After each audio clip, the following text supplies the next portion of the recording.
Hello there. Welcome back to the TTP Field Manual podcast. This is our book club episode, a monthly installment where we definitely spoil the novel we're talking about. That's your only warning. Today, Jonny's here with me to discuss the Horus Heresy novel Dropsite Massacre by John French, performed by Jonathan Keeble on audiobook format, released at the end of last year. How are you doing, Jonny? And how did you enjoy this book? Hey, I heard you like bolter porn. Not overly, but Well, boy oh boy, do I have the book for you if you do. it can scratch an itch. Is it this one? It sure is. How you doing today? Yes, good, mate. Good. Definitely a little sleepy at the end of a big week, but I don't have to tell you about that too. Oh, same. I'm not a late night person, but last night was definitely a late night kind of night. Thrashing out in them mosh pits there, Jonny. Yeah, I'm too old for that stuff nowadays. I learnt that last night. Shaka bra. Feeling sore. Did you give it a good mosh? Were you in the pits? Were you wall of deathing? I wasn't wall of deathing, but I was definitely in the pits. Hell yeah. You know what I was doing? What? I was in bed reading a book with a cup of tea. Oh, what book was it? Would it happen to be this one? No, because I don't need to be in bed to listen to my audiobook. I was actually in bed reading 500 Worlds Titus. How exciting.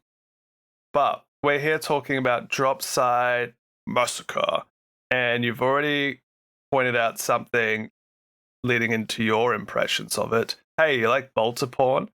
Which leads me to think that you were not so hot on this one. This book was fine. I'm definitely more of a intrigue and character development kind of guy, and there wasn't a huge amount of this in there. But I mean, I still had a good fun time listening to it. Can't complain. I mean, I can and I will.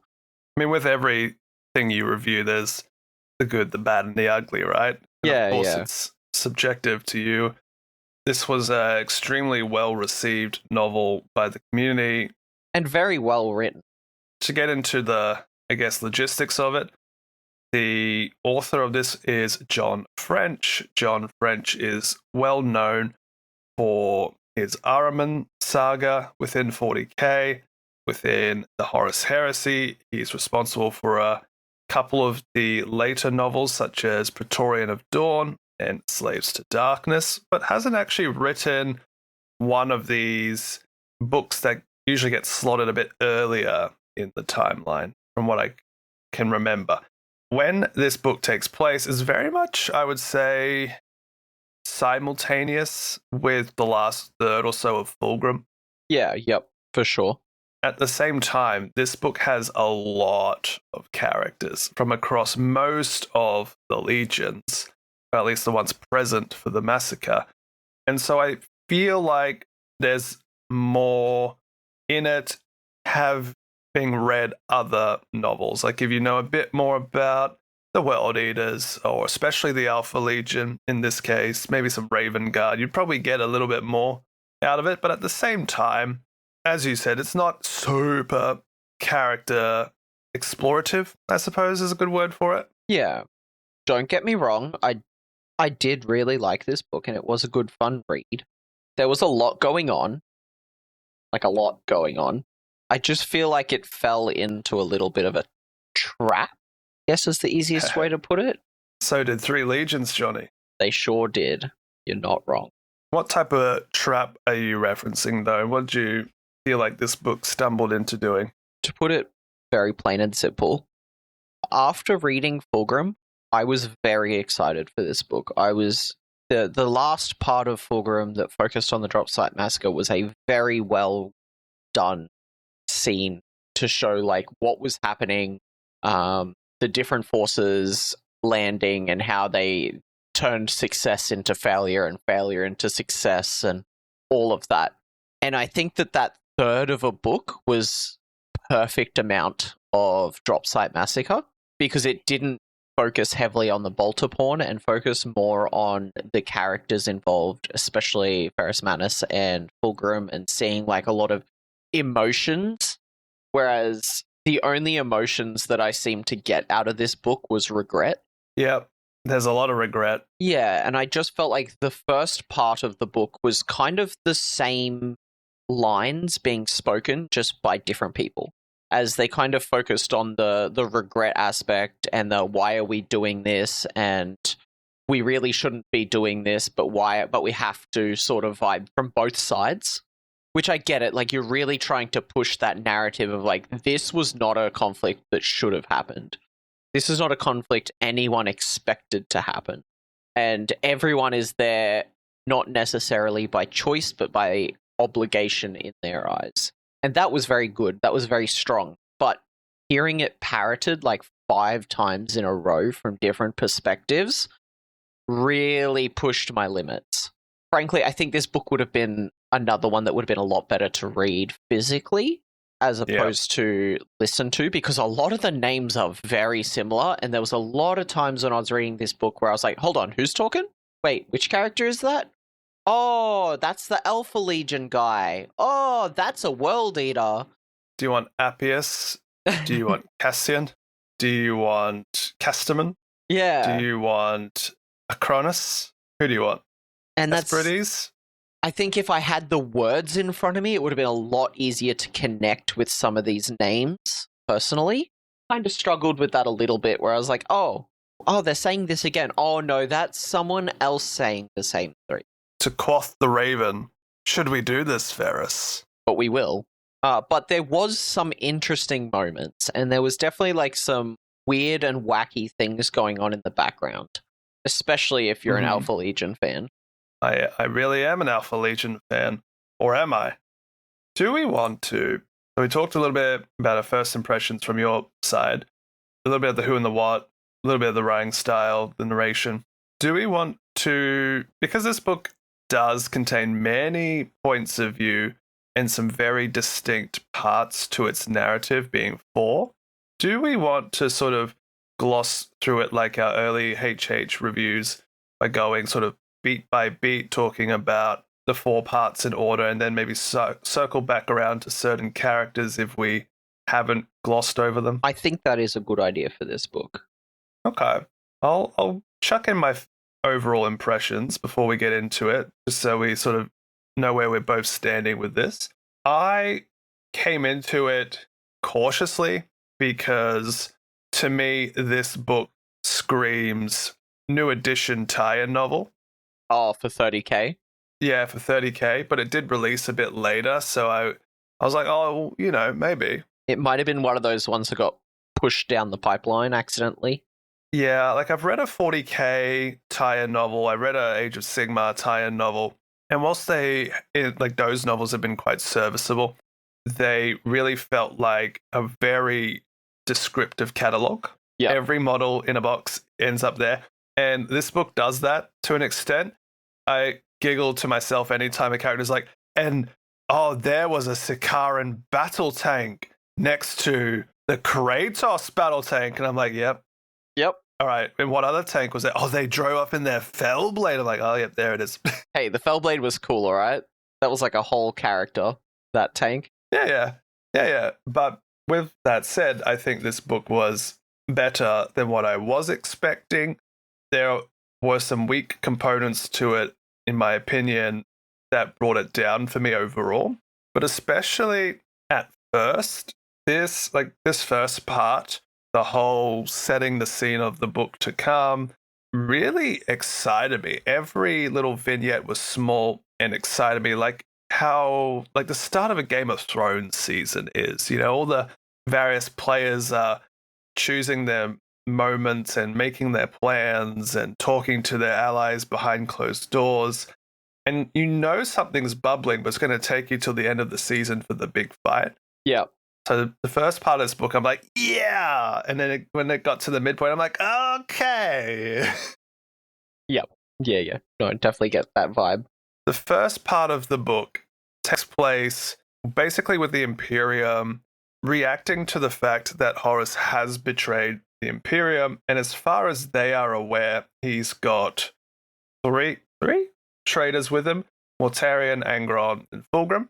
And so Correct. Dawn and Valdor and Malkador, a couple of other important people are there, and they're like, basically coming to reality, really making a bittersweet acknowledgement of reality that their warriors have turned against them. They have to deal with it. And in the next few parts, multiple characters, and it feels very poetic. There's the Astropath scene, there's Corvus Corax getting all of his ships together, Malagos looking out over the fields of battle to be. It just felt very ephemeral to me, which I really liked. How'd you enjoy the start of the book? The start of the book was pretty good. Like, it hadn't hit the point where we were repeating ourselves yet. There was a lot of setup. It felt like it was going to be a really dramatic book, the way everyone was like putting the chess pieces in place. The way they described the way the astropaths communicate and predict things was very cool, with the different art styles of each person kind of seeing the warp a little differently, and them going really in depth and describing like how they try and put their messages together and send them off. And I thought that was really cool. Yeah, the entire book was written with more of that sort of poetic flair, with that really sort of dreamy description, like how they did with the astropaths. And they do a couple of moments like that again. Yeah. But I think a few of the perspectives take away from that writing energy that excited me in the beginning, in favor of the more conventional style of heresy novel. Not bad, just not quite what had got me going in the first place. But for me, what really started to drag me back down into that sort of begrudgingly, like, I'm not too interested now, but I have to kind of get through it because I said I would. And it was that second part, the sort of preparation of the traitors, where you're having Horus, which was good to see Horus in a few more scenes. He's usually just a bit more whispered about, not really in some of these extra novels. So it was really nice to see Horus come back into it a bit. Angron's doing his thing, and like Malagos is doing his thing. A lot of plotting about that I just kind of didn't care for. And there was two really big asterisks in this plot of, I just don't care right now. Emphasis on right now. Why, Jonny, did we get Khan being sad and Fabius just doing Fabius things for so much of this book? I know, like, it's not a huge amount of this book, but in like this book where you've got all these Primarchs hanging out together, why? We got like fuck all about Mortarion. Wait, was Mortarion there? Yeah, exactly. But boy howdy do we learn about Fabius Bile and Appius Calpurnius. Oh, mate. The Fabius Bile bits were great. What do you mean? My boy was doing his thing. It was really good for Fabius. Yeah, good Fabius novel. But by now, I've had Fabius. I've had Emperor's Children. You could give me a bit more of, I don't know, at least the characters on the cover. Give me some more Ferris. Give me some more Corvus. Who's the other fella? Vulcan, he's there. Give me a bit more of them, or a bit more of the trades. Like the Angron component was, I felt really cool. Angron was very distraught by the subterfuge of their actions. He'd rather just say, hey, we're rebelling, come fight us over it, rather than ambush his brothers with other brothers. All that stuff I thought was quite fun. He was willing to throw down with Fulgrim. Mortarion threatened Angron if he didn't back down. I was like, this is kind of fun. I think we had, 3 or 4 moments of Khan being like, teeth clacking, can't control my arm, I'm angry all of a sudden, I'm having a vision of fighting somebody. Oh, wait, it really was just a vision. I didn't actually do it yet. Come on. Can we steer a little bit towards some other characters? Was what I was thinking for a lot of that part. What did you think? I wasn't a big fan of Khan. I get what they were trying to do, like trying to build up his resistance and, trying to make us feel bad for the big scary betrayer himself. The Fabius stuff, it was fun to see my boy doing some stuff, but it was definitely a very large part of the novel without much of a gain out of it. Like, you could have left it out and it wouldn't have changed anything. The payoff of Fabius didn't require Fabius chapters.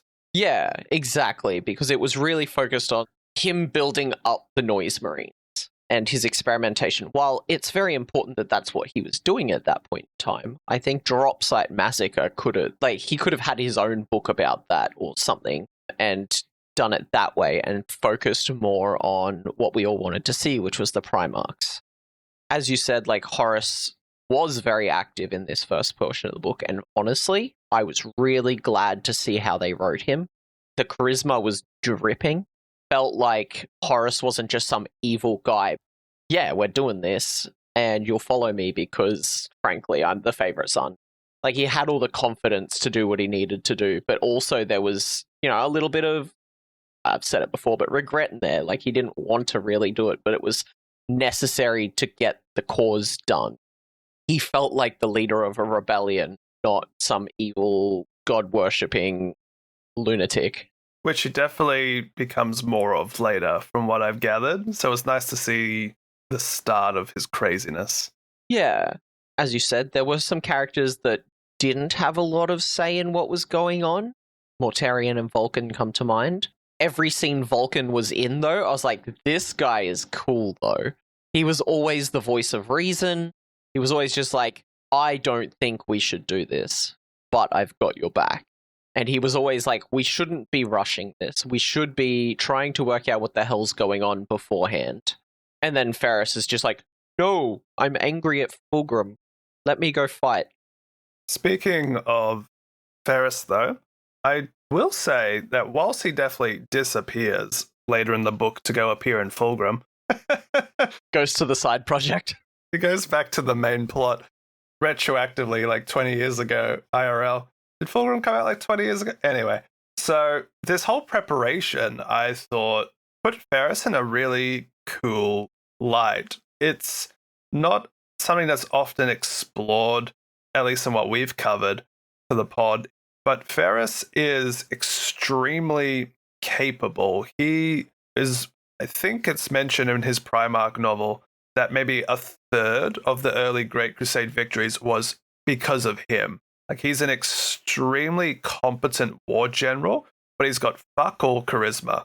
And so a lot of people in the traitors as well really respect Ferris Manus, and that's why they wanted Fulgrim to corrupt him in the first place, because he's so potent. And you could see competent, yeah, you could see it with all of the machinations of his plan had weighed up all the variables. Corvus and Vulcan are like, we don't have to do it. He's like, logistically speaking, if we don't do this now, we're going to be worse off later. So, sure, we're going to lose some, but we got to do 7 or 8 legions, and he's got 4 legions. Now is our best chance to overrun them. Yeah. Because at this point in the book, you have to remember, like, as far as the loyalists know, there's 8 of them going to this planet. They've got half the forces of the Imperium, basically, going to this war zone to stop the 4 traitors. Yeah, absolutely. And from the perspective of the 3 that were already here, Corvus, Vulcan, Ferris, it was already unheard of or unthinkable that 4 Primarchs in their legions would turn traitor. To think that 4 more were in secret cahoots was not even something that could cross their mind. Yeah. Dawn himself wanted to throw Perturabo a bone and let him command the second wave. Because he didn't expect Perturabo had become so bitter he would turn tail. The Night Lords were censured for being a little crazy, but no one knew how crazy and murderous they had become. The Word Bearers were censured for their whole faith-based compliance campaigns, but no one knew they had gone on a side quest into the warp and made contact with demons. No one knew this. And the Alpha Legion, well, everyone kind of expected they were a little covert and a little saboteur-like, but no one expected they would be so widely embedded in all the legions just to flip a kill switch, Yep. They even say it later in the book. The loyalists are winning with 3 legions. Ferris's plan was going very well. Yeah, it was. Anything you wanted to add before we tuck into the battles itself? No, I think that rounds out the start of the book very well. Like, there's a lot of staging and setup. There's a lot of setting the scene and the emotions that are in play. And I think they did a good job of that in a very repetitive manner. Yeah. But boy howdy, the battle. Yeah. A good third of this book, at least, is the 3 loyalist legions in the first wave Kicking touching ass. down, going to war, and kicking ass. And they got their Solar Auxiliary buddies being like, holy moly. Right? Yeah. They hit the ground running, and they push all the way to the walls of the fortress. There's some really interesting scenes in here, some Fabius play. You've got, the display of the Noise Marines kind of showing up and doing their thing. There's some... Oh, yeah. The Sonic EMP. Yeah. There's some very neat scenes that describe how far the Emperor's children have fallen. For the most part, yeah, the loyalists are kicking ass. I really liked how they explained the various legions doing war. They really highlighted how the Iron Hands were so mechanically tuned into their war plans that their focus was tank vanguard forces that were just cracking targets left, right, and center. If there was a fortress emplacement that had retargeted their weapons to take out the Iron Hand tanks, the Iron Hand tanks would recalculate their attack vectors to blow up the gun emplacements before pushing in to secure landing zones. The Raven Guard were en masse. I think it said their entire legion was deployed with drop pods and landing craft, and then just flood like an unkindness into all the various warrens and underground tunnels, and we're just guerrilla fighting like crazy, ambushing Sons of Horus without too much fuss. The salamanders just landed, and it's described that they were just like a lake of lava just pouring over the battlefield, and it was so cool. I really liked it. I was back in. And one thing we did kind of skip over a little bit is the confrontation between Horus and Angron, which was honestly one of my favorite moments in the whole book. That individual confrontation between the two, where Horus is like, brother, I get it, but we have to do this, and you can't be the one to interrupt these plans. And Angron's like, if I can't do warfare, I will just fight you instead. And they have this like mini matchup that just really shows how strong both of them are, and that Horus is definitely the War Master for a reason.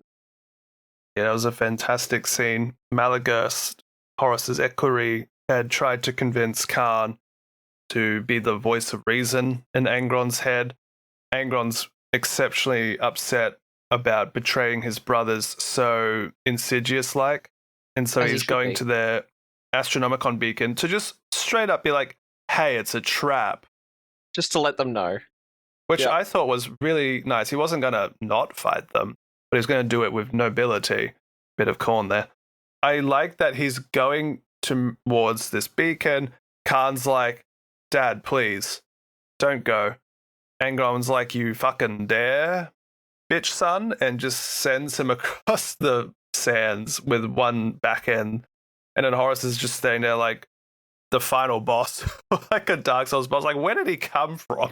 Yeah, right? He just shows up. He was in the war room with Angron. Angron leaves, and then Angron's moving towards the thing, and Horus is before him. I'm like, where did he come from? Teleported. But yeah, that was a fantastic scene, you're right. Yeah, and I just didn't want to skip over that. No, you're good. The line that really stuck with me was Angron just painfully yelling out, why is there never a choice? Yeah. Why is Angron the voice of reason for the traitors right now? Well, he always was. Just, he's always seen as the frothing madman, right? Like, no one could pass his rage. Yeah. And Horus, such a dick. He's like, yeah, I hear you, but I don't fucking care. He's like, I get what you're saying, but this is the only way we can win. And sure enough, it was the only way they could win. If the loyalists knew it was a trap, everything would have gone very differently. Yeah. What did you think of the battle as a whole, taking up so much of this book? You already mentioned Bolter Pawnee, but how did you enjoy the battle itself? And I definitely have a point to make, but I want to hear your opinion. I enjoyed a lot of the individual moments, but felt exhausted by the end. Yep. Trying to both keep track of who was where and doing what, and also like just how much of it was this person's shooting, this person's, like the actual bolter side of things where it's just warfare. But anytime they jumped to an individual character doing something a little more interesting, I really enjoyed it. Seeing the Alpha Legion kind of doing their thing in the background and influencing things, and all of that was really fun, especially towards the end, where they really give you the old "whose side are they on" treatment. But yeah, no, it was fun, but it was a lot. Absolutely. I really like certain scenes as well. As you pointed out, the individual character moments were really cool. I was a big fan of moments such as Katie's Next, the Moritat Prime, basically a Space Marine lone commando who his whole point is like, I'm going to assassinate the chain of command. And he ends up in a fight against Horus Heresy until I think bombs start going off and he gets knocked about. And seeing him engage with such lethal precision, just point blank popping domes, was really fun. My favorite was probably the Salamander Legionary, I think his name was Erassus, who just by sheer chance managed to keep surviving engagement after engagement. But by the end of the book, he's describing himself as donning a Death Guard helmet or something to that nature. He's picking up weapons from the dead because he's just running out of ammo. And he's just muttering to himself like the Promethean Creed, like the Salamander war cries and prayers and such, because it's so overwhelming that all he can do is calm himself down and focus on what's right in front of him. There's a lot of these little moments where there's a lot of push and pull. Erassus gets in a bit of a pickle, only to be saved by Salamander Saturnine Terminators or Dreadnoughts or what have you. And you think, oh yeah, cool. And then the next time you see them, there's a strange fog rolling over and it's gas clouds. You're like, oh, that seems familiar. And then they mention a big old scythe coming out of the gas clouds and the Saturnines being cleaved in half. You're like, oh, it's Mortarion. Yeah. From the perspective of Erassus, you see Mortarion coming through. And just as he's going to cleave through the last one, a big old fucking hammer knocks it out of the air or clangs into the air. Then the Legionary's like, oh, it's Vulcan. And those moments were really cool, like seeing the godlike Primarchs being seen and just like showing up in such big ways and turning the fight in different areas. That was the cool stuff. I would have loved a little bit more of that. I'm unsure if it would have taken away from the impact or not if we focused more on the bigger characters.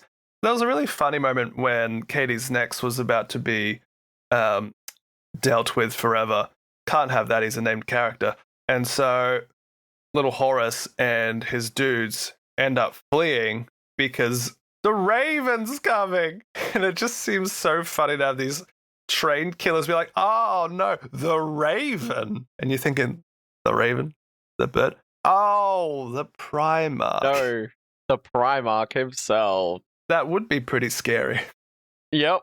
It was cool, and there were some really cool moments. My big issue that I came to think by the end of the book and passing through the second wave stuff, but sort of combining the two into a thought, is I think we got a lot more details about the battle itself compared to, say, the Isfahan 3 stuff. From a sort of a clinical recap standpoint, I suppose that's better, but it didn't feel nearly as emotional as with Loken and Tarvitz and all of those characters like Turgadan, the Death Guard with the Huron Foul moment. Yeah. It seemed written more consistently across the whole book, but I was so much more invested in Galaxy and Flames I think there's two reasons for that. Partially, we got to know those characters in books beforehand. They built up those characters a bit, so when they were under pressure, we were already relating to their experiences, whereas a lot of the characters in this book that weren't Primarchs were fairly new to the scene, at least for us, like probably got other novels and all of this, but especially for me, coming from only having really read the first 5 books of the Horus Heresy, those characters weren't really here, and occasionally one would pop up and you'd be like, hey, it's the guy. But yeah, I think the other part of it is we already know the outcome of what's going to happen. We've been in 40k for a while now, so it's really hard to be like, oh my god, they might lose. Gee, I hope Ferrus Manus makes it. Yeah, right? Like, you know what's coming. Which is why I really like the start of the books. It felt a little poetic and dreamy, as if it knows the epic tragedy that's about to occur. But then when it gets into the battle, it felt like something I've listened to before, but probably with a bit more overwhelming death and destruction. But the last 2 hours of the book, a bit decisive, divisive? Splits opinions. That's it, thank you. English is hard today. English is hard every day. Yeah, a little divisive from what I've gathered from community. Can't imagine why. You can't? Second wave, the betrayal, it felt a little milquetoast in comparison to what just came beforehand. They're betraying them now. Okay. I knew this was coming, but all right. Yeah, I suppose the massacre was the first wave then. The whole book, you're kind of waiting for just the sheer massacre of that first wave. And whilst it definitely is touched upon, and you could tell it's not going to go well, and there are moments like when the word bearers touch down and they're just mowing down Raven Guard. You're like, I get it. I get they're losing. This is the part that I thought was very, very well done in Fulgrim. Yeah. Was the second wave. Seeing in Fulgrim, you had like the perspective of the fallback, and then them being like, oh shit, everyone behind us is set up, and now they're just shooting into us as the Iron Warriors landed and reinforced the landing zones. And that scene in Fulgrim was so cool to me and so brutally decisive on the battle that I was shocked that it wasn't better portrayed in this. Like, it kind of felt like there wasn't a fallback so much, whereas in Fulgrim it felt like the Imperial forces were starting to fall back when the second wave came.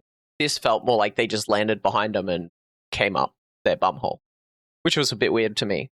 I think they really should have focused more on that emotional turn in the last part of the book, that, oh no, what's going on?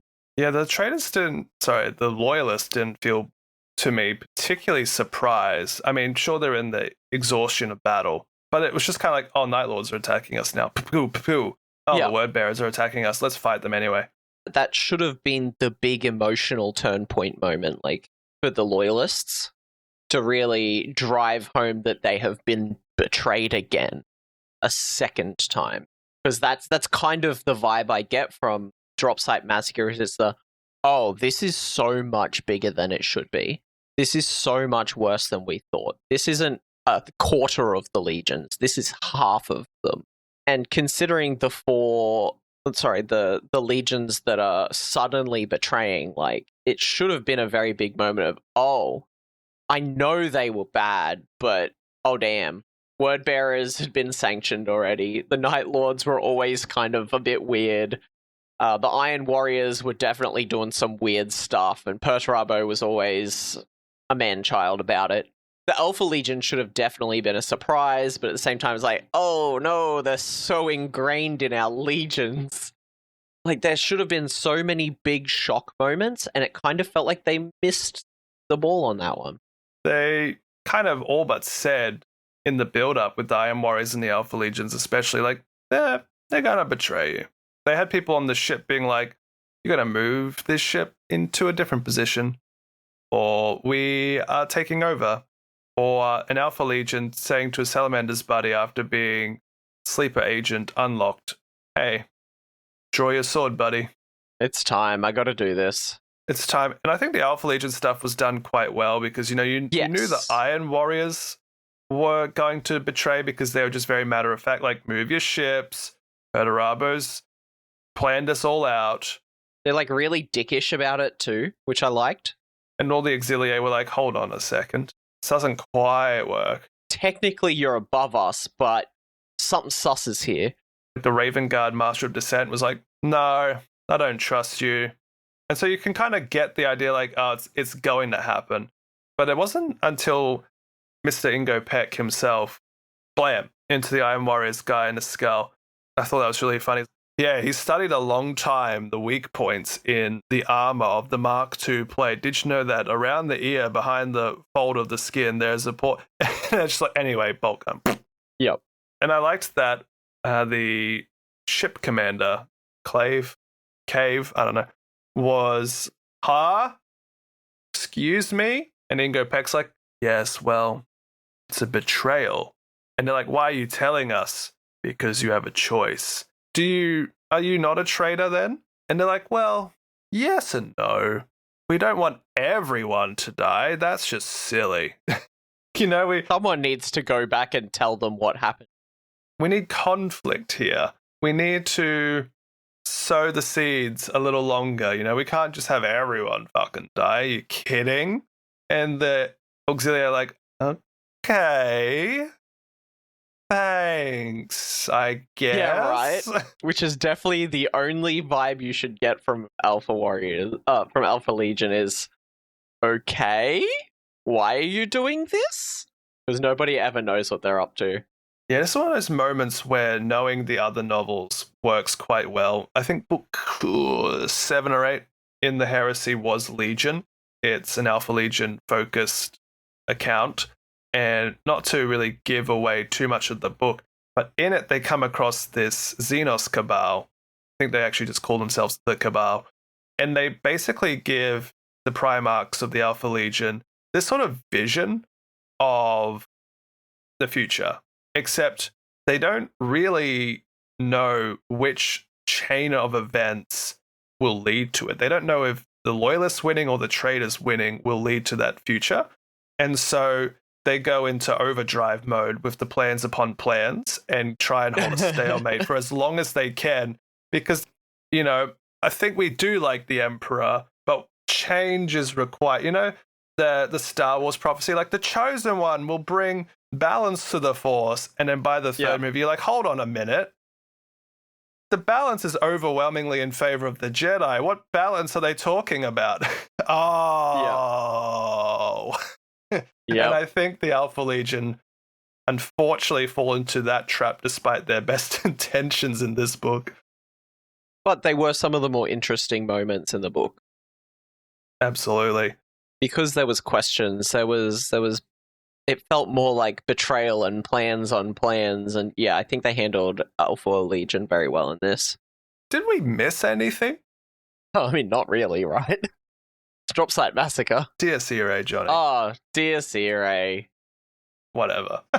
Me specifically being like, anytime a Titan shows up, it's Dies Irae, and then you go listen to the next part of the book, and it's Dies Irae. Yeah. It was alright. It was nice to see the sort of echoes in the machine from the previous pilot that Mr. Arukin betrayed, sort of toying with them only for the voice to be chaos of some description.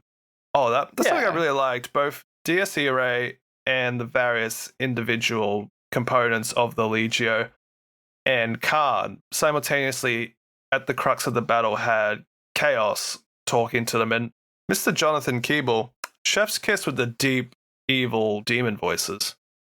Yeah, right. Dude was on fire. I really liked the only real word bearers moment where Cor Phaeron, that dickhead, basically orchestrating a firing line, but they describe the firing line as being in tune with his oration, his hymns to the gods. Oh, yep. For the 4, for the 8, doing a little Macarena chant. And all the guns are like, for the 4, for the 8. And you're like, that's kind of cool, actually. Yeah, for sure. Another moment I really liked was when, what was his name? Alvarex Born, the master of dissent, basically the guy in charge of logistics, picking up Corvus from Battle Zone when it was very obvious that he needed to get out, and even the Night Lord's fighter pilot chasing him was like, wow, that was really impressive. How did you manage to drop so danger close, pick up a bunch of people, and then get out before I've shot him? That's really crazy. Anyway, have a rocket, bitch. Yeah, that was really cool. And he's like, you know what? Not only will I take down Alvarex Morn, but I'm going to take out the Primarch. I'll be the first one to kill a Primarch. You go, Night Lord. There's a really wonderful short story or an audio drama. I think it's called The Raven's Flight. It's like 50 minutes long. And it's set later in all of this when Corvus and his surviving like 4,000 or 5,000 Marines have just gone yeet out into the desert and are doing all like hidey holes and hit and run tactics because they can't leave. But as they say in this book, warfare. The thousands that are alive are no matter. But Corvus is on the planet. He feels like he matters. Yeah, they portray this vibe that they have no ammunition left. Like, they're done. Yep. They're depleted. Yep. The World Eaters are marching for them, but they've managed to just bleed them. And Corvus has no bullets either. He's fighting by, like, picking up rocks and hurling them as bullets through the air, cracking skulls. But he's throwing rocks. Like, that's how desperate he gets. He is a superhuman, so... But can you imagine, demigod of war, hit and run out in the desert against several enemies at once, and he's got rocks. There's another short story, which is still this thing, and I really wish moments like this were more chucked into this book, because how often are you going to go and come across the short stories? But never. It might be in Raven's Flight. I don't know. But in the Dropsite Massacre, Corvus gets like centimeters away from impaling Lorgar. Nice. Corvus manages to ambush Lorgar during the Dropsite Massacre and almost kills him. I think he even manages to shank him. But before he can deliver the final blow, Kurz of the Night Lords parries Corvus and is like, I can't let you do that, brother. Then Corvus is like, I can't take on two of them. Caw, bye. Retreats. But like moments like that are so monumental. Yeah. And they're not in this. Who cares if you're retelling? Put it in. Not only that, like if they had sped through the drop site, they might have had time to go through what happened afterwards, because the only real scene that we get after the drop site is from Horus's side of things. As Fulgrim shows back up. Somehow. He came back from book 5. Just in time to drop Ferrus Manus's head off for Horus himself. What was the message I sent to you when I finished it? And then Ingo Peck, totally not Alfarius, wholesomely let one ship go. Ferrus Manus is like really dead. Super dead. Fabius is gooning about it, actually. And yeah, see you next time. Ba-ba-bum. Or you know what? Ba-ba-bum. This makes book 55. Ba-wa-wa. Audible hopes you've enjoyed this recording. And that's it. That's how it ends. That's it. That's it. That's Dropsite Massacre. A lot of good stuff, but I'm definitely a bit colder on it than I wished I was, and that's only because I feel like for as good as the book was, I'm not sure if it was maybe like an editorial thing. Hey, just make it nice and sweet, like just wrap it up, neat little bow, nothing too crazy. Or if it was just like, John, can you hurry up? This is John French, by the way, not Johnny Boy. John, can you please just get this out for us? Like, it really needs to come out, you know? And John's like, yeah, you had me write 3 books this year, hold on. Yeah, they definitely work him to the bone. It came back to me why I think this was also meant to be a 3rd edition tie-in book. Because, think of it. The book ends at the back half of the massacre where the second wave is ambushing them, right? Yes. if you look at the Horus Heresy 3rd edition Battle Force, it's the Dropsite Massacre stuff. The Yes. arcane journals or the journal tacticas that come out later are things like the ruin of the salamanders. So like everything that happens against the traitor second wave quite plausibly are the missions in the game books. Ah, interesting. Bit of a play the book and then determine what happens for yourself, you know? And I could be stretching, but that's what it felt like to me. That doesn't seem like much of a stretch, honestly. Fair enough. But yeah, lots of good things. Another couple of little moments that I really liked. I really liked Malagurst in this. He's actually my favorite of the Sons of Horus characters, despite being a little evil asshole. But Malagurst, at some point when Horus had basically given the go order to the second wave to betray, he even says, "Would you like to see this for yourself, Mal?" And Mal said, "No, thank you," and didn't watch. I thought that was really interesting. Like, he doesn't really want the violence. He just wants Horus's victory. Yeah, he's there to support Horus. He's not there to go kill a bunch of people. And my second little honorable mention scene is my homeboy, Exodus, the one who is many, the Alpha Legion sniper. Oh, yeah. At the end, he's deployed on the ridges. It's 3 kilometers away, which I think's crazy. And he's watching a few salamanders just wander a little aimlessly around. And then he sees Night Lords approaching them. The Night Lords' war cry is, "We have come for you." And so if you're the salamanders, they might have been like, "Oh, friends." Exodus, the sniper, realizes what's about to occur and needs to keep that status quo going. So he shoots the Night Lords, like 3 in a row, bum, bum, bum. Then the Night Lords are like, "Oh, crap," and go to fight the salamanders, but this gives the salamanders enough time to not be ambushed and fight back. Bloody hell. These Alpha Legions, eh? They were the guys that fed false intelligence to basically get this first wave on the battlefield in the first place. Any other moments of yours that you really liked? I think we pretty much covered everything that drew my attention. Probably the only other perspective that we've glossed over is the auxiliary woman. I think her name was Estrella. Just a high-ranking member of the ground command. And her whole issue is that she has this message in a scroll that she hasn't read because she's afraid of what it says, but she never gets to read it because everything in this book happens in 4 hours, just about, like the actual fighting on the field, about 4 hours.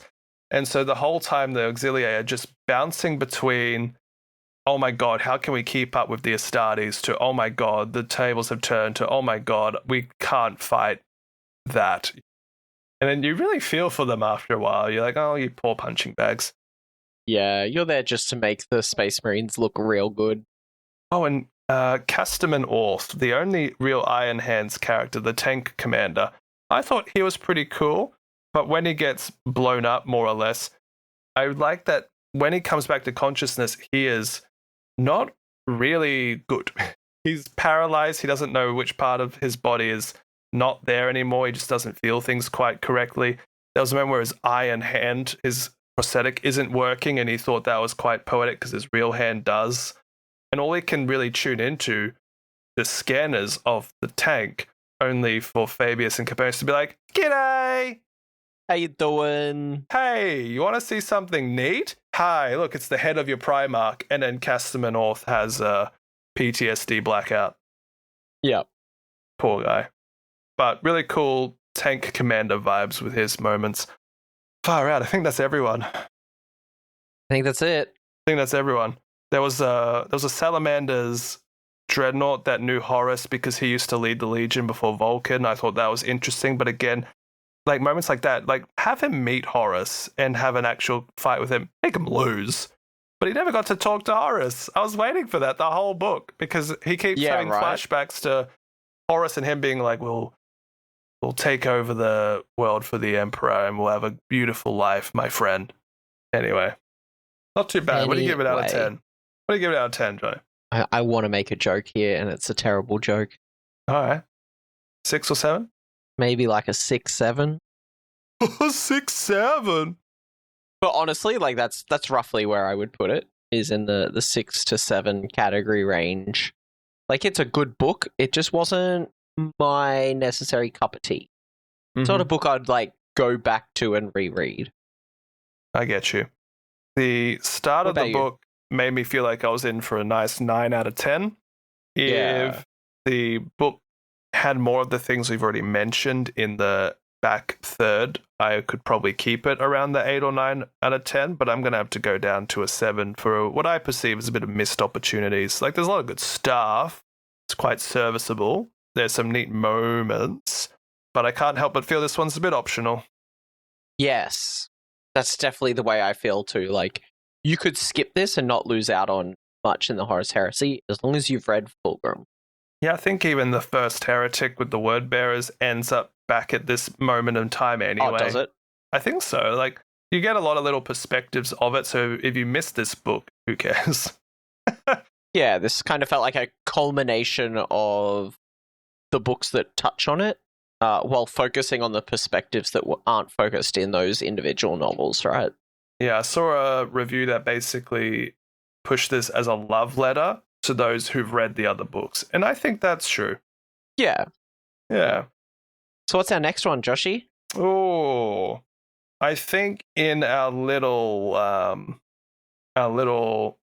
cycle of things, I think it's my turn to actually like pick the book. I can just choose one. And what would you like to choose for us to read next? Oh, Surely you've got something lined up. I've got too many things lined up, Johnny. It's a problem. Yeah. I think I want to put in something that I already know about, something that I know is pretty good, books that I would rate quite highly, and I think one that a lot of the community would rate quite highly. Let us continue with Mr. Jonathan Keeble's great narration and check out Helsreach. Helsreach. That's a IG novel, isn't it? Gets a little more interesting for you, Johnny. It's a Black Templars novel. Oh, okay. All right. We're going crusading. Well, the framing of Helsreach is that this is from the Space Marine Battles series from many, many, many moons ago, back when the setting was still pretty static. Everything just happened around the same time.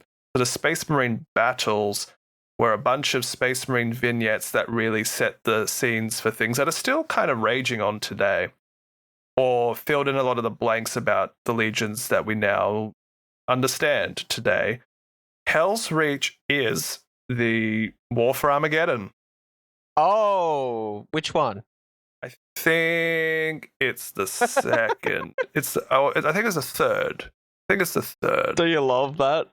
Yeah. First question. Which War for Armageddon? That place has been in conflict its whole life. I think it's the third. Yeah, I'm pretty sure it's the third because I'm fairly certain Yarrick isn't really a character. So probably third. But what it is that it's Chaplain Grimaldus. He has been recently elevated to High Chaplain of the Black Templars. The Black Templars fleet have been summoned to Armageddon to help defend it against the Orcs. They're getting ready for the next big war.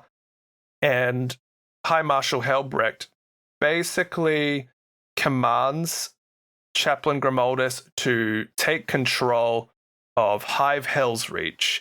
And Grimaldus basically views this as a death sentence and really struggles. His little command squad with him also struggles because their spiritual leader has kind of consigned himself to oblivion a little bit. But then over the course of the book, there's a lot of minor victories, a lot of losses, and the whole book is Grimaldus just finding his fire and uniting all the various elements of the Hive, the common folk, his Marines. Salamanders show up at one point. There's a couple of Titans that he basically strong arms into helping him. And it's just this extremely defiant defense of a singular city on Armageddon. And it's quite poignant. I really like it. I've actually listened to it twice and watch the animated movie version once or twice. Nice. Nice. Yeah, let's do it. Let's do it. I hope that's a good sales pitch for you there, Jonny. Yeah.